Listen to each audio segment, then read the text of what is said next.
Bonjour et bienvenue, c'est Darius de Décastronomie. Aujourd'hui, on va parler d'une galaxie découverte il y a plus de 200 ans à l'aide d'une simple lunette astronomique, la galaxie M51, que voici. Est-ce qu'on peut prendre ce genre de photo avec une simple lunette astronomique? Réponse juste après le générique.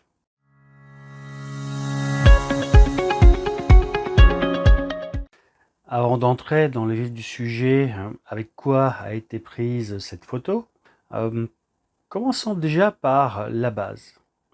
Donc là, on voit une galaxie, et à vrai dire, il y en a deux.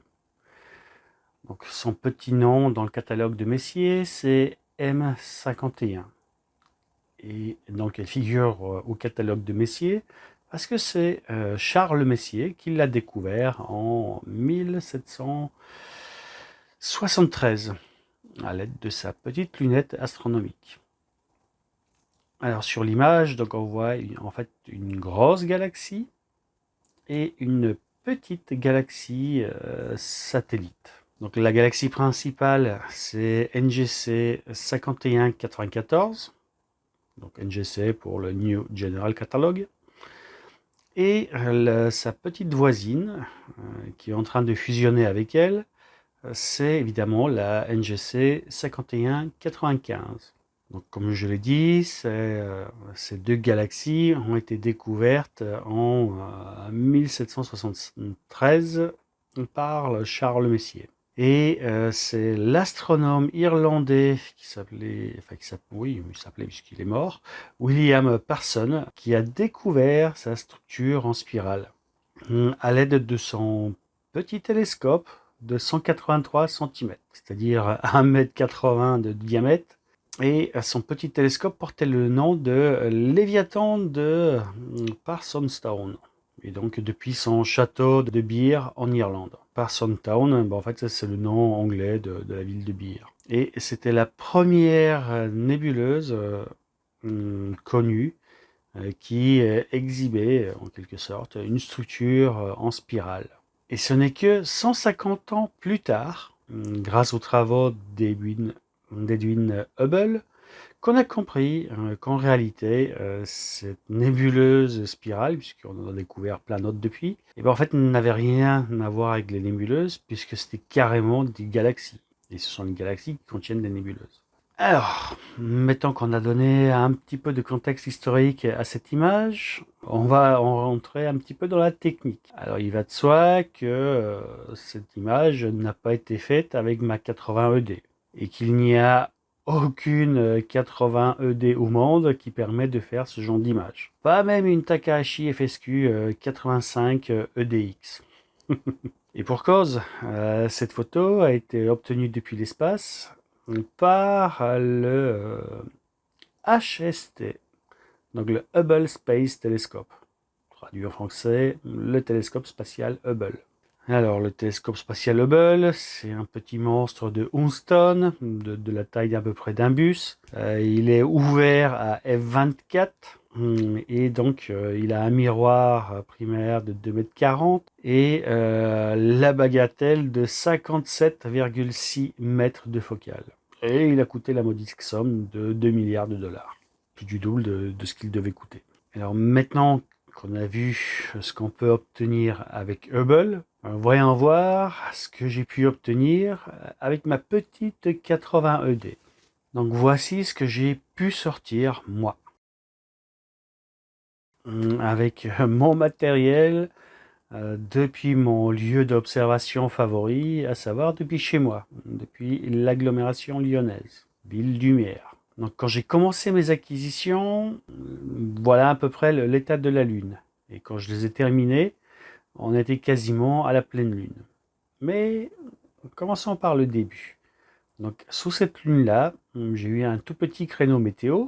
Et donc évidemment, j'ai sauté dessus, puisque je venais de recevoir une caméra que j'avais achetée et j'avais très envie de la tester. Donc j'ai pris une petite monture, j'ai pris ma Orion 80 ED TCF et voilà, j'ai profité d'un trou dans les nuages pour faire mes premières acquisitions. Alors, petite parenthèse, donc là on voit bien la pollution lumineuse, on voit que la galaxie était pratiquement au zénith, on voit que la monture c'est ma petite NEQ5, donc une monture assez légère, et donc évidemment au zénith, pas l'endroit où elle est le plus à l'aise, on va pas se cacher. Et petite particularité, voilà, vu que la soirée d'observation n'était pas du tout planifiée, donc j'ai dû assembler tout ça à la va-vite et donc du coup pour avoir suffisamment de recul au niveau du porte-oculaire, donc j'ai utilisé un renvoi coudé.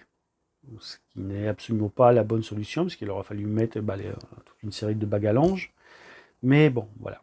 Il y avait un petit trou, donc dans la précipitation, j'ai fait au plus simple avec ce que j'avais sous la main. Et j'ai fait mes acquisitions.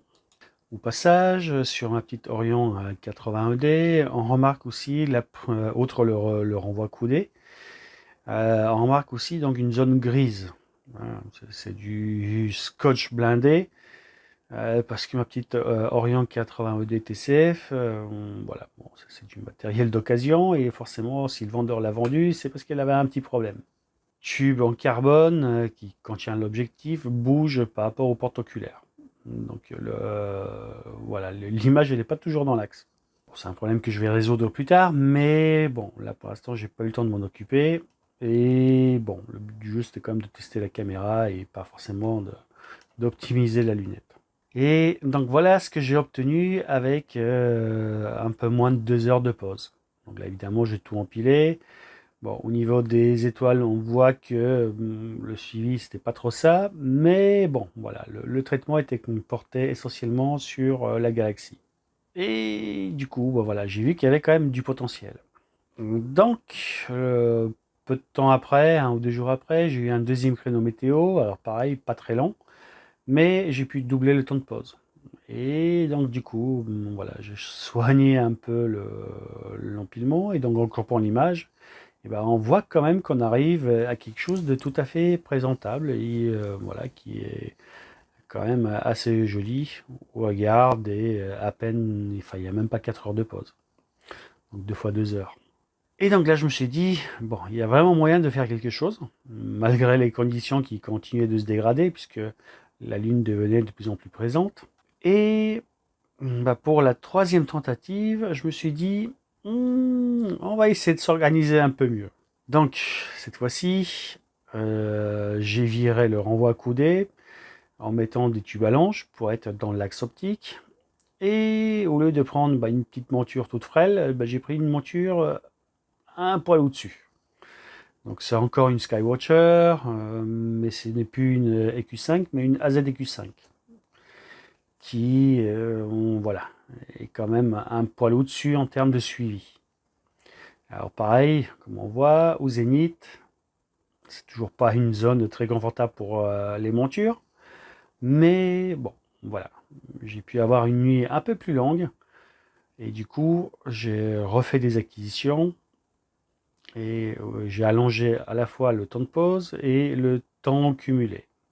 Donc, je suis passé de 2 à 3 minutes par pause unitaire, et je suis passé de 4 heures cumulées à 6 heures cumulées. Et donc du coup, ça a permis d'arriver à cette photo-là. Alors sur cette photo-là, on voit quand même que il y a quand même les étoiles sont pas super. Bon, et donc le traitement était surtout, voilà, pareil encore, concentré sur la galaxie, mais pas vraiment sur les étoiles. Donc, du coup, j'ai enlevé 1 heure de pause en triant cette fois-ci les images pour avoir des étoiles bien rondes. Et en soignant du coup la colorimétrie pour avoir voilà, de belles couleurs, des étoiles qui ne sont pas saturées. Et c'est là où j'ai obtenu cette photo-là. Alors assez content du résultat, voilà, je les ai postées sur les réseaux sociaux, les 2 photos. Et donc là, il y a quelqu'un qui m'a dit, il y en a une qui est enroulée dans un sens, l'autre qui est enroulée dans l'autre sens. Voilà, l'histoire de dire, bon coco, là il y a anguille sous roche, c'est pas tes photos. Alors évidemment, donc, quand on fait de la colorimétrie par astrométrie, donc on peut avoir des symétries. Pareil, en fonction du nombre de photos qu'on empile, ça peut être empilé d'un côté ou de l'autre côté du méridien. Parce que, donc là, j'avais voilà, sur la dernière nuit, où j'ai eu 6 heures de pause, et du coup, il y avait à peu près autant de pauses d'un côté que de l'autre.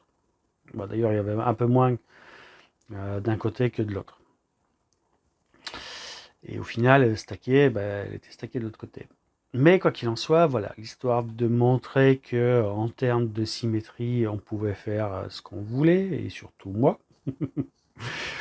Donc, je me suis amusé à faire cette photo-là, voilà, qui a été faite, donc pareil, un assemblage de 4 symétries fait sous Cyril avec ma pixel. Juste histoire de montrer que, voilà, en termes de symétrie, enfin, dans le ciel, il n'y a pas haut, bas, gauche, droite. En fonction du côté du méridien où on shoot, voilà, on ne l'aura pas forcément dans le même sens. Et puis après, voilà, au niveau du traitement, il y a des symétries qui se font naturellement. Et quoi qu'il en soit, on peut aussi forcer les symétries qu'on veut et obtenir l'image qu'on veut. Donc voilà ma petite vision artistique faite à base de 4 symétries. Mais voilà, je me suis dit, tiens, quitte à faire quelque chose d'amusant, autant de pousser le truc un peu plus loin. Et au lieu de faire des symétries, j'ai fait 4 rotations. Et pareil, je les ai assemblées sous Cyril. Et je suis arrivé à cette interprétation des 4 tourbillons autour du tourbillon principal. Puisque c'est la galaxie du tourbillon. Et pour finir, je me suis dit, bon voilà, donc ça fait quand même des photos assez sympas, mais il manque un petit quelque chose. Il manque voilà, on a du blanc, du bleu, du jaune, mais ça manque de rouge. Et donc j'ai fait une première nuit en H-alpha. Alors, quitte à utiliser une caméra couleur, on va faire que du H-alpha, c'est un pixel sur 4, c'est un peu ballot. Donc j'ai pris un filtre L extrême pour récupérer à la fois sur le rouge le H-alpha et sur le vert et bleu l'O3 dans l'hypothèse où il y aurait des choses intéressantes à récupérer. Alors j'ai pas utilisé la couche O3, peut-être qu'un jour je le ferai. Mais quoi qu'il en soit, voilà, donc il n'y avait pas beaucoup de signal, donc j'ai refait une deuxième nuit pour avoir un peu plus de signal, et donc là on voit mieux les petites boules rouges qui perlent dans les bras spiraux de la galaxie, qui sont en fait des zones où peuvent encore se former de nouvelles étoiles, puisque c'est des zones très riches en hydrogène. Et en assemblant, en faisant une extraction de la couche alpha de cette image et en assemblant avec la photo précédente, et voilà l'image finale à laquelle je suis arrivé. Alors évidemment, je pense que je peux encore faire beaucoup mieux. Cette fois-ci en shootant sous un bon ciel bien noir et pas sous un ciel saturé de pollution lumineuse. Les couches H-alpha ont été faites avec la quasi-pleine lune ou la pleine lune. Donc voilà, c'était pas forcément des conditions idéales. Pareil, la caméra n'est pas refroidie, mais ça peut s'arranger. Donc j'ai encore une bonne marge de progression. Et peut-être qu'un jour, voilà, j'irai au bout des choses en shootant suffisamment loin de Lyon pour avoir un ciel à peu près potable et montrer ce qu'on peut sortir en une ou deux nuits avec un bon ciel par rapport à un ciel médiocre que j'ai chez moi en agglomération lyonnaise. Mais quoi qu'il en soit, voilà, c'est quand même une photo qui, voilà, vu les conditions de prise de vue, elle est quand même tout à fait. Je voulais juger comment elle est, mais voilà ce qu'on peut faire avec un Newton 200 par 1000 sous un bon ciel. C'est le genre de photo qu'on peut trouver un peu partout. Une 80 ED, voilà, elle a 2 fois moins de focale. Et en termes de diamètre, c'est 2 fois et demi plus petit. Et on voit quand même que ma petite M51, elle se défend face au grand télescope. Puisque 200 mm, c'est déjà un gros diamètre. Et sur le site Facebook 80ED for Astrophoto, bah, vous pouvez regarder les autres versions qu'on peut trouver de M51 faites avec des 80ED. Et bon, il n'y en a pas beaucoup. Voilà, je suis tombé sur celle-là et celle-là. Donc, ce qu'il faut retenir, c'est que voilà, si on utilise des appareils photo, donc des grands capteurs et bah, des gros photosites, et bah forcément la galaxie est toute petite. Alors que la mienne, elle a quand même bah, de la résolution du fait de la caméra planétaire que j'ai utilisée, qui a des photosites de 2 micromètres. Et bah, du coup, ça permet de bien remplir le cadre. Voilà, voilà. À plus. Ciao, ciao.